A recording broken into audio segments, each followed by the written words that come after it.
इस रिपोर्ट के अनुसार यह कहा गया है कि इस प्रोजेक्ट को फॉरेन गवर्नमेंट्स की फंडिंग है और उसका फोकस इंडिया के ऊपर भी है, और इस फॉरेन गवर्नमेंट की फंडिंग के साथ साथ जॉर्ज सोरोस के साथ भी इनका कनेक्शन है।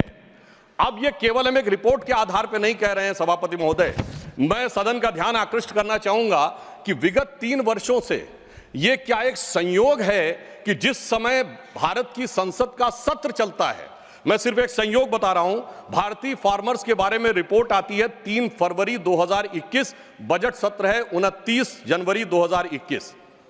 पेगासस रिपोर्ट आती है 18 जुलाई 2021, मानसून सत्र है 19 जुलाई 2021।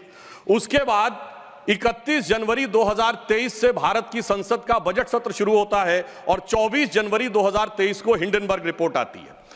जनवरी 2023 में भारत की संसद का सत्र शुरू होता है और 17 जनवरी 2023 को बीबीसी की डॉक्यूमेंट्री आती है, इंडिया द मोदी क्वेश्चन। और गंभीर महत्वपूर्ण बात है, 20 जुलाई 2023 को भारत की संसद का सत्र शुरू होता है और मणिपुर वायलेंस का वीडियो 19 जुलाई 2023 ठीक एक दिन पहले जारी होता है। पूरे सीक्वेंस में अगर हम चलें तो महोदय मैं याद दिलाना चाहूंगा कि 10 मई 2024 को कोविड वैक्सीन के बारे में एक रिपोर्ट छपती है, जिस समय भारत का चुनाव प्रचार अपने पूर्ण उसके ऊपर था।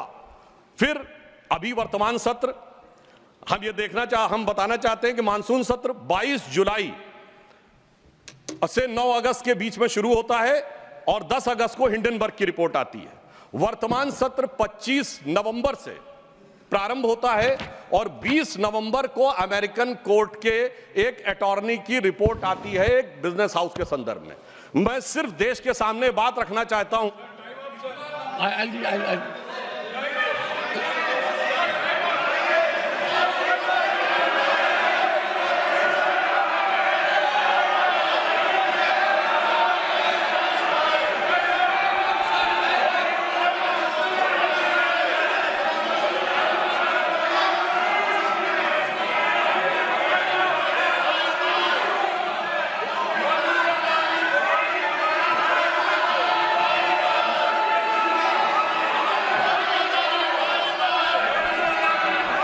Nothing will go on record except honorable members.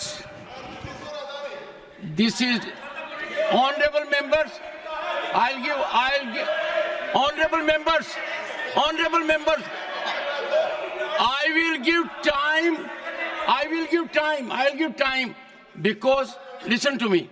This is a very serious issue and we need to have opinion from everyone this side. We cannot allow largest democracy to be made dysfunctional by deep state anywhere else.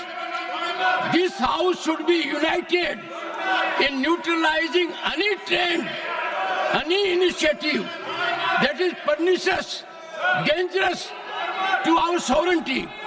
I allow Sudhanshu Trivedi to continue.